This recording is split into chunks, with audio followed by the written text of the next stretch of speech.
bien, estamos de vuelta en este bloque para hablar acerca de psico-oncología. Para ello hemos invitado a la licenciada en psicología Paula Balmaceda. Bienvenida, buenas noches, muchas gracias por estar con nosotros en esta noche. Buenas noches, Mónica, muchas gracias por la invitación. Bueno, y charlábamos fuera de cámara que hemos hablado en una oportunidad, en otro estudio hace muchos años, y la verdad que fue muy bien recibido, es decir, la gente nos envió muchos mensajes, ya que veían familiares o personas que han tenido cáncer, veían muy bien esta posibilidad de tener una asistencia psicológica y contar con esto aquí en la provincia de Misiones. Vamos a contarles a la gente qué es la psico-oncología. Bien, la psico-oncología es una rama de la psicología que se encarga de acompañar a los pacientes y a los familiares que tienen un diagnóstico de cáncer. Y es relativamente nueva dentro de las especialidades en psicología. Es así, es relativamente nueva, así que estamos hablando un poco más de 10 años o 10 años más de eso no debe tener. Y acá en la provincia menos de eso, así que hay programas, ¿no? Ahora en este momento que trabajan, hay programas del Estado que tienen sus grupos armados de psico-oncólogos con trabajadores sociales y demás, y también en el hospital, o sea, se tiene un grupo, pero no es específico de psico-onco, sino que es cuidados paliativos con psico-oncólogos. Claro, está dentro de, por ahí con otras enfermedades también que requieren cuidados paliativos. Así es. Y la palabra cáncer tiene una connotación, se la relaciona automáticamente con una alta probabilidad de muerte. Siempre, en estos últimos años yo vengo diciendo de que en realidad el cáncer hoy por hoy, hecho en el diagnóstico en un momento oportuno y dependiendo del tipo de tumor o de cáncer, es curable en la mayoría de los casos. No es como era hace unos años atrás, pero todavía sigue esa palabra que genera tanto miedo, ya sea en su diagnóstico y además a los parientes, a los amigos, a los familiares. Es así, la palabra cáncer en el imaginario cultural está vinculada a la muerte, ¿no es cierto? Entonces el que recibe un diagnóstico de cáncer, lo primero que piensa es la muerte, me voy a morir. Y el familiar que escucha lo primero que piensa es, se va a morir, me quedaré viuda, me quedaré huérfana, o sea, como que la muerte va atravesando a través del cáncer. Entonces siempre se apunta a la prevención. Que son en primera instancia. Es la prevención, porque cuanto antes se detecta la enfermedad, hay más posibilidades de cura. Entonces, y ahí también, por ejemplo, las personas que tienen antecedentes familiares, que tienen más posibilidades, ¿no? Que los médicos mismos le dicen, bueno, tenés que hacerte diagnóstico periódicamente, o aquella persona que tiene algún síntoma, algún signo que sospecha que tiene cáncer, a veces retrasa ese diagnóstico por este temor. Sí, eso es como hablábamos fuera de cámara, el tema de la negación, ¿no es cierto? Siempre aparece la negación. A la negación. La negación, que es un mecanismo defensivo psicológico que lo que hace es mantener el equilibrio de la psiquis. Entonces la persona se mantiene como en una pseudoarmonía. Sí, en un principio esto le sirve a la persona. En un principio es saludable, pero el tema es, hay veces que ya los síntomas son insostenibles. Y entonces esto, cuando estamos hablando de síntomas insostenibles, estamos hablando de una enfermedad que evidentemente ha avanzado. Entonces en ese caso sí es contraproducente este mecanismo de negación, porque está evitando que se accione en función de un resultado. Sí, es como que también a veces rige como el pensamiento omnipotente, o el pensamiento mágico de que puede haber una posible cura sin tener ni un aporte de la ciencia. Entonces las personas van dejando pasar el tiempo creyendo que las cosas van a cambiar. Por ejemplo, si digo que no tengo, si yo no pienso, por ejemplo, ¿no? Esta cuestión. Tal cual. Eso no va a avanzar, o en realidad no estoy enferma. Bueno, y ahí sí ya estamos hablando de algo más de un tinte patológico, digamos. No es irreversible el cuadro, pero sí hay que ayudar a la persona a tomar conciencia de la situación por la que está atravesando. Y en esto, por ejemplo, los familiares que ven que la persona tiene este problema y no está haciendo la consulta, o por ahí ya le dieron el diagnóstico pero no está haciendo los tratamientos, ¿qué puede hacer un familiar, por ejemplo? Siempre consultar. Siempre consultar para también recibir la orientación, para poder alentar a esa persona a ir a consulta médica. Claro. El tema es que nadie puede obligar a nadie, ¿no? Claro, no se lo puede obligar, pero quizás si alguien reacciona y utiliza ciertos mecanismos. Por eso ciertas técnicas, hay que ver la situación, claro, ¿sí? Para poder captar la atención de la otra persona, ¿sí? Y poder darle como un sentido nuevo a eso que le está sucediendo. Claro. ¿Qué pasa con una persona ya cuando tiene el diagnóstico de cáncer? Bien, cuando recibe el diagnóstico de cáncer, imagínate una bomba, bueno, así. Explotó una bomba. Explotó una bomba adentro mío y que va a atravesar todos mis planos. Atraviesa el plano social, plano familiar, plano laboral, lo que se te ocurra. Sí. Todo. Atraviesa todos tus roles, si sos mujer, rol de madre, rol de hermana, de hija, de todo. Porque justamente aparece esto de la imagen de la muerte, ¿sí? El dejar de existir, creo que... Claro, es un shock para cualquiera. Para cualquiera. Sí. Es decir, si bien todos sabemos que desde que nacemos que vamos a morir, la presencia de una enfermedad que amenaza la vida es como que nos acorta el tiempo, ¿sí? De ese misterio de cuándo nos vamos a morir, ¿sí? Entonces la persona primero está en shock. Sí. Sí, que ya es como quedarse congelado. Me quedo congelado mirando lo que me está pasando. Y en esos casos siempre esto es como una sugerencia, se les sugiere a las personas que vayan a consulta médica acompañada de un familiar o de algún amigo, porque generalmente en ese estado la persona no comprende lo que se le dice. Claro, ¿sí? Claro. Al estar en ese estado de shock no comprende. Y es inclusive peligroso hasta para que salga caminando por la calle sola esa persona, por ejemplo. Sí, más que nada yo digo por el tema de la información. Y la información que recibe de parte del médico. A partir del diagnóstico ya es como que... Y la persona queda en shock. Otra sugerencia que se le da, bueno, a partir de ahí ir haciendo como una libretita con las preguntas necesarias cada vez que vaya a ir a la consulta, porque en ese momento uno se bloquea y la verdad que queda como desatinado. Claro, y después empiezan los interrogantes, ¿no? Sí. En la casa, cuando están en la casa, cuando empiezan como a procesar, ¿sería esa información? Sí, también el tema es... a veces se piensa, ¿no?, que cuanto mayor información se tiene, uno tiene como un cierto control. Entonces, si yo sé de qué se trata mi tratamiento, de cómo es mi medicación, qué efecto me va a causar, cuánto pueden llegar a durar las quimios o las radioterapias, es como que tengo un cierto control y eso me da un poco más de seguridad de que sea toda la incertidumbre. Por eso es necesario tener buenas entrevistas con los médicos, donde vos te puedas sentir contenida, también acompañada por tu familiar y respaldada que en caso de que vos no puedas llegar a prestar atención a todo lo que te dice, hay alguien que lo va a poder hacer por vos. Claro, excelente esa recomendación. Entonces, y bueno, y una vez que tiene ese diagnóstico, decíamos, hay como distintas etapas, se habla por ahí, ¿no?, de etapas. Por ejemplo, se dice, la primera es como de negación. Eso tiene que ver con la fase del duelo. Ajá. Porque cuando uno recibe el diagnóstico de un cáncer, vos estás recibiendo el diagnóstico de una enfermedad. Sí. Entonces, ¿qué empezás a hacer? A duelar tu cuerpo sano. O sea, no tenés más un cuerpo sano, ahora pasás a ser un cuerpo enfermo. Mirá vos. Y entonces, es una pérdida. Claro. ¿Entendés? Es una pérdida de condición de salud. Entonces, el duelo va teniendo diferentes etapas, ¿sí? Y una de las etapas es el shock o la negación. En realidad son fases, no son etapas, porque las etapas vendrían a ser como que atraviesan y no volvés. Entonces empezamos en la etapa evolutiva.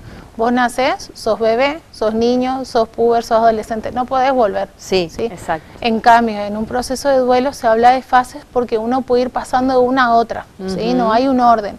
Entonces yo puedo estar enojada, y de momento puedo creer que he aceptado la enfermedad que tengo, de momento puedo volver a deprimirme, entonces son fases.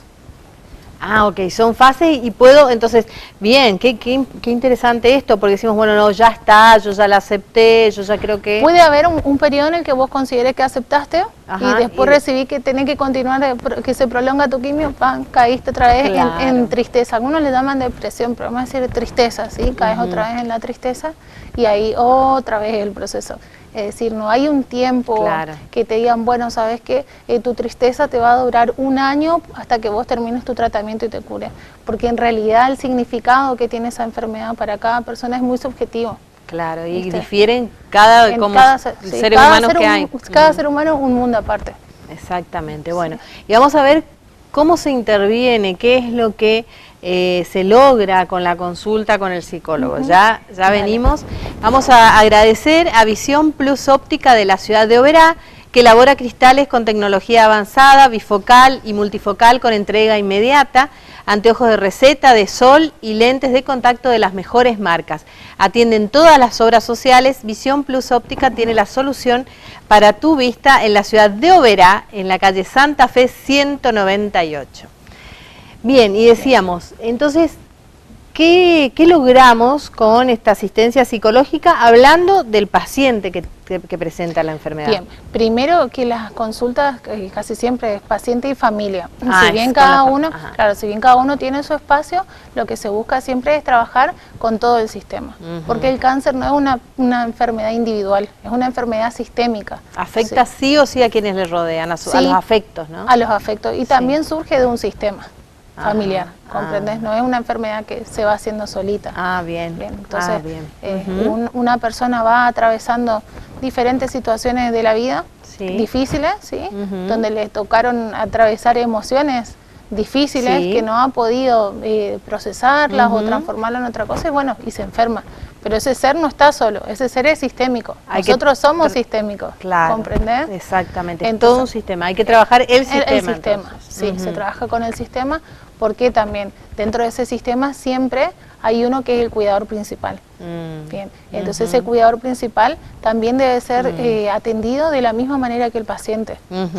Pensá que ese cuidador principal, si no recibe la atención necesaria, también se quema. Claro, es cuidar al cuidador sería, ¿no? Esto de asistir, cuidar al cuidador. Entonces cuidamos al cuidador, cuidamos al paciente y cuidamos al entorno familiar. Claro.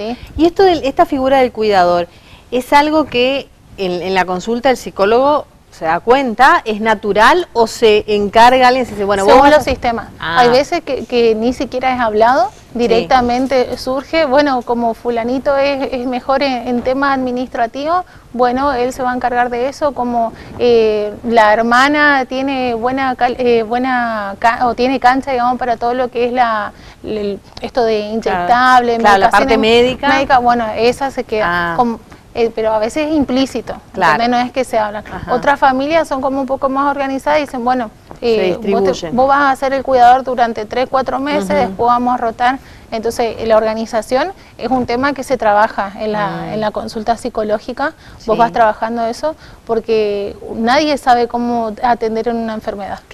O sea, ya te digo, la enfermedad vino y estalló en todo el sistema. Exacto. Entonces ahora uno necesita también que alguien les oriente cómo rearmarse. Y puede llegar a durar muchísimos años también, porque a veces se pone como mucha energía en eso, porque es algo que explotó y después puede llegar a llevar años, ¿no? Entonces esa energía pueden haber recaídas y otra vez reiniciar otra vez todo lo que es tratamiento, consulta médica, además es bastante engorroso a veces. Claro, así que esa organización es también lo que es parte de la consulta, el tema de la organización, el tema de cuidar al cuidador principal. Se trabaja también mucho con el significado de la muerte para cada uno, que deja cada uno en caso de que tenga que partir, ¿no? O cuál es el temor. Y se va trabajando mucho el tema de la muerte. ¿Y cómo sería un buen mecanismo, un buen modo o una actitud saludable, digamos, hacia el cáncer? ¿Cuál sería esa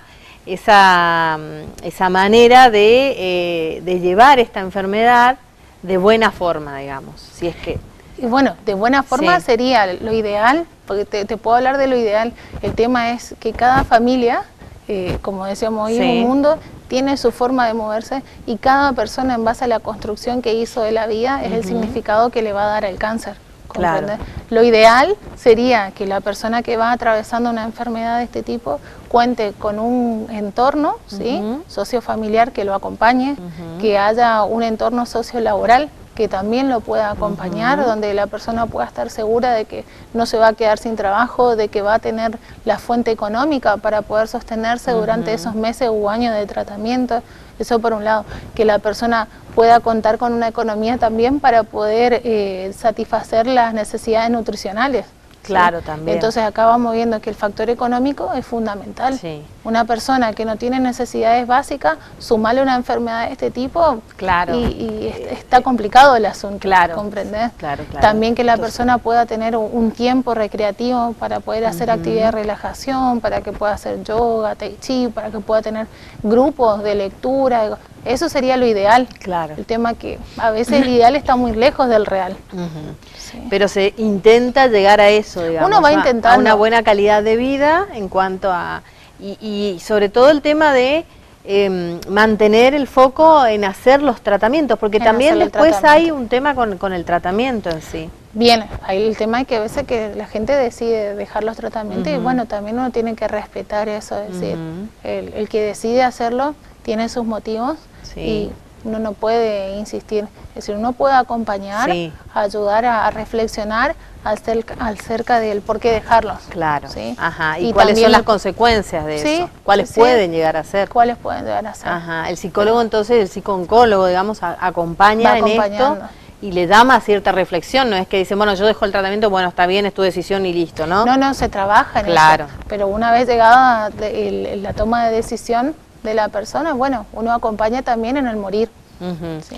Hoy las personas que están con un familiar o que tienen cáncer, ¿piden esta asistencia psicológica? ¿Solicitan?